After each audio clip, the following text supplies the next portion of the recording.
शंकर जी ने कहा, देवी उस दिन तुम्हारे पिता के स्वागत समारोह में हम खड़े नहीं भये, तो उसका विरोध तुम्हारे पिता ने मुझसे माना, और आज वो यज्ञ कर रहे हैं पर हमें नहीं बुला रहे हैं, आज वही विरोध है। सती माता ने कहा कि ओहो, ससुर दामाद की खटपट चल रही, हमें पता ही नहीं है। देखो कितनी लंबी बात होगी, पर शंकर जी ने आज तक सती माता को खबर तक होने नहीं दी कि तुम्हारे पिता से और मेरा कुछ हो गया है। आज का कोई दामाद होता, वो ससुर जी कुछ कह देते तो सबसे पहले उसकी धर्मपत्नी की खैर नहीं थी कि तेरे बाप को बोलने की शोर नहीं है, बताओ सबके सामने बेइज्जती कर दी मेरी। आज से तुम्हें जाना हो तो तुम जाना अपने मायके, हमारा तो कट, तो हम तो जाएंगे नहीं। पर शंकर जी ने अपनी धर्मपत्नी से एक शब्द तक नहीं कहा कि तुम्हारे पिता ने हमारा अपमान किया कि सम्मान किया कि क्या किया। पर आज जब प्रसंग चला तब भगवान शंकर ने उस बात को बताया कि ऐसे ऐसी बात थी, हम खड़े नहीं भये, हमने तो भगवान राम को श्री राम में सब तक जाने करो प्रणाम जोरजित पाने की भावना से उनको भी प्रणाम कर लिया था, पर उनको लगा कि जो खड़े होते होके प्रणाम करते वही प्रणाम होता है, हम वैसे हो नहीं पाए। सती माता ने कहा कि प्रभु देखो ये तो बात की बात है, आप हमको जाने दो और मैं जो है ससुर दामाद का जो झगड़ा है उसको 2 मिनट में खत्म करके लाऊंगी। शंकर जी ने कहा देखो देवी, हमको बुलाया तो नहीं है तो अपने राम तो जाएंगे नहीं।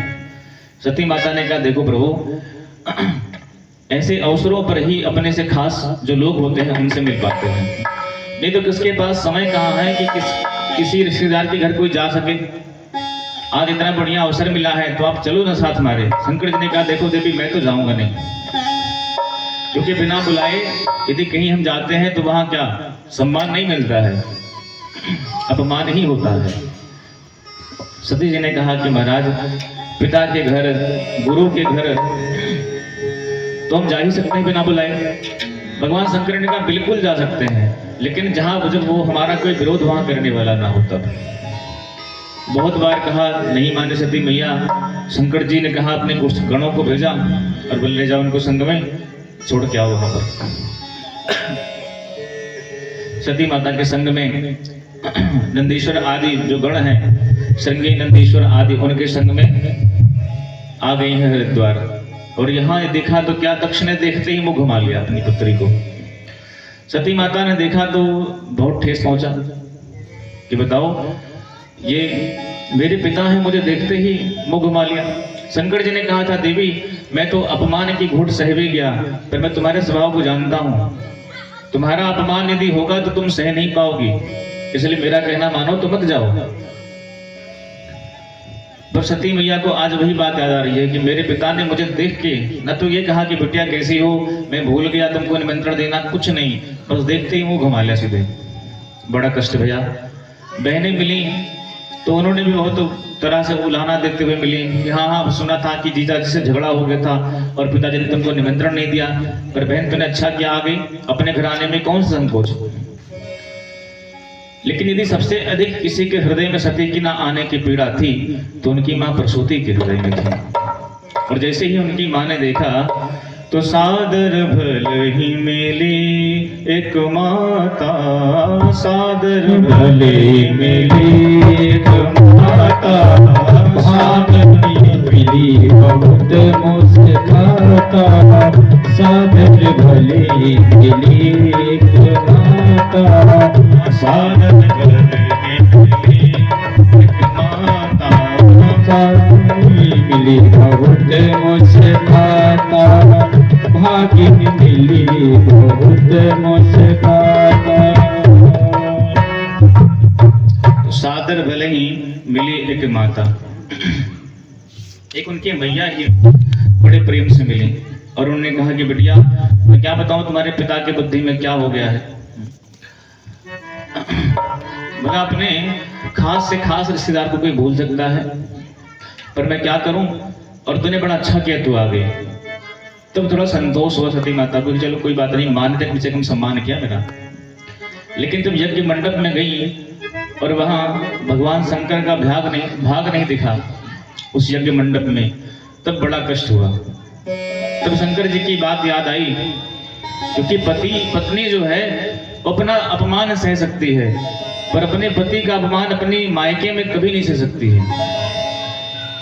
और आज माता सती ने देखा कि मेरे पति का भाग नहीं है, तो तुरंत भगवान शंकर की बात याद आई और कहती है, अरे दक्ष प्रजापति, तेरे मन में इतना घमंड कि जो शंकर कल्याण स्वरूप हैं। शंकर शब्द का मतलब ही कल्याण होता है। सम कल्याणम करोति शंकरः। जिस शिव का नाम लेने मात्र से जीव के सारे पाप नष्ट हो जाते हैं। एक बार शिव जिसके मुख से निकल गया तो जन्म जन्मांतर के पाप उसके नष्ट हो जाते हैं। उन शिव से तूने विरोध किया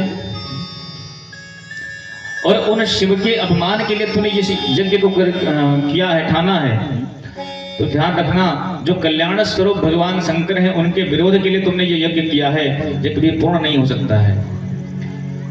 पर क्या करूं, आज से ये शरीर में मैं रखूंगी नहीं, क्योंकि मैं शंकर भगवान के पास जाऊंगी तो यही कहेंगे, आओ दक्ष कुमारी कैसी हो।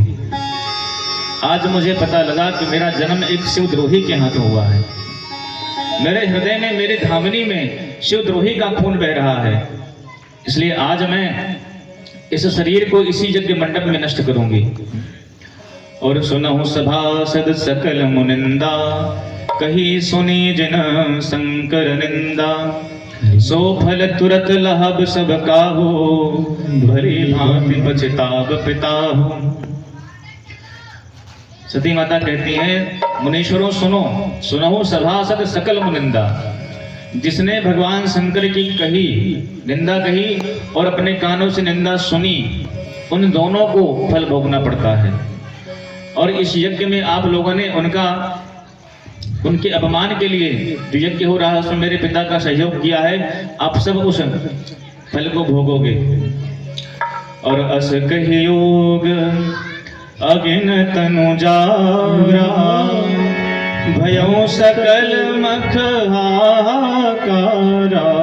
अस कहि योग अगिन तनु जारा, भयों सकल मख हाकारा।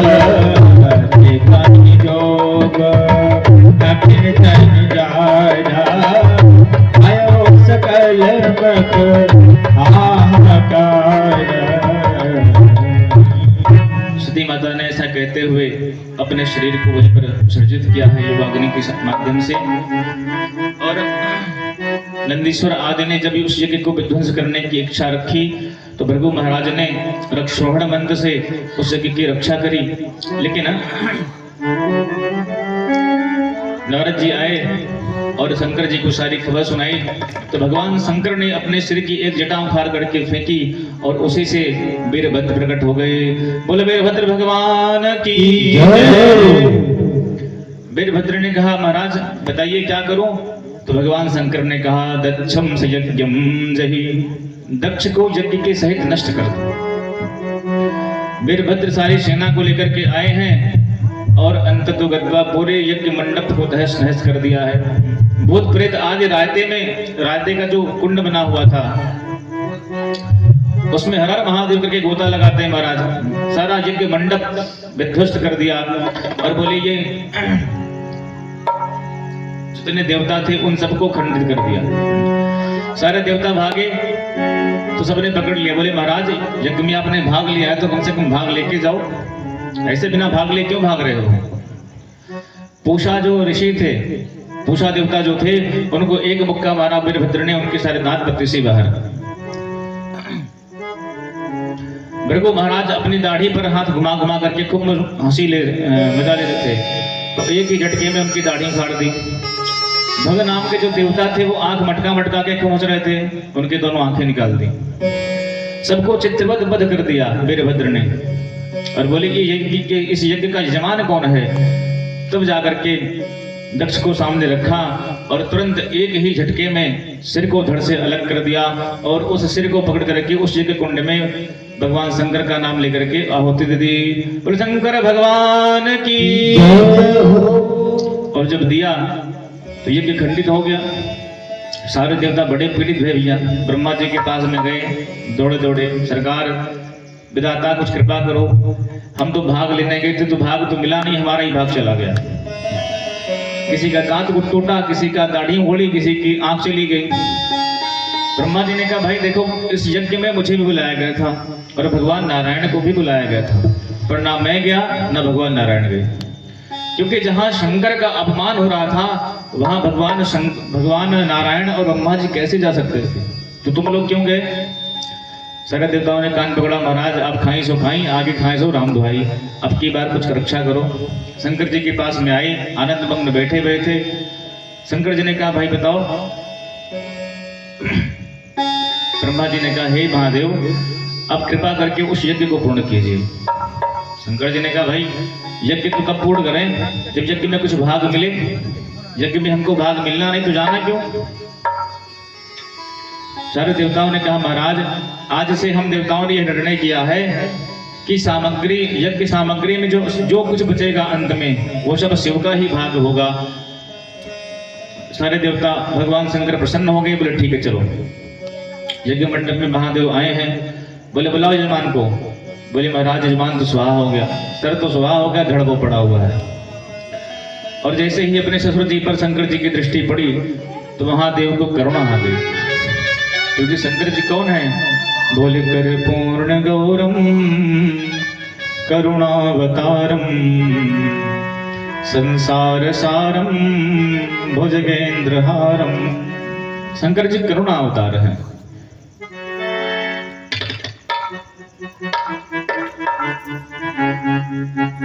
तो भगवान शंकर जो करुणा के अवतार हैं, बोले लाओ बकरे का सिर दक्ष के सिर पर लगा करके जब उनको खड़ा किया तो दक्ष ने बड़ी सुंदर भगवान की स्तुति गाई है। और आज भी जो भगवान के भक्त हैं ना, शंकर जी के पास जाकर के बम बम बम बम करते हैं, तो बम बम बम बम बम करने से शंकर जी को अपने ससुर जी की याद आती है। वो बकरा ऐसे बोलता है। शंकर जी बड़े प्रसन्न भई, वो यज्ञ पूर्ण हुआ है और उस यज्ञ में भगवान नारायण भी प्रकट हो गए और सबको शिक्षा दी कि देखो भाई, ना तो शंकर में कोई अंतर है ना मुझ में कोई अंतर है। शिवश्च हृदय विष्णु, विष्णुश्च हृदय शिव। शिव के हृदय में विष्णु है और विष्णु के हृदय में शिव है। जो व्यक्ति इन दोनों में अंतर मानता है वो तो ना तो शिव को कभी प्रिय लग सकता है, ना तो कभी राम को, ना तो कभी विष्णु को। इसलिए दोनों एक ही हैं। हम त्रिदेव हैं पर देखने में त्रिदेव हैं, ब्रह्मा विष्णु और महेश, पर सत्य में वास्तविकता में तीनों एक ही हैं, अलग नहीं हैं। बड़ा सुंदर भगवान शंकर भगवान विष्णु ने सबको उपदेश किया है और प्रेम पूर्वक भगवान ने स्तुति गाई है। जिनकी जटाओं में गंगा की धार, जिनके गले में मुंडों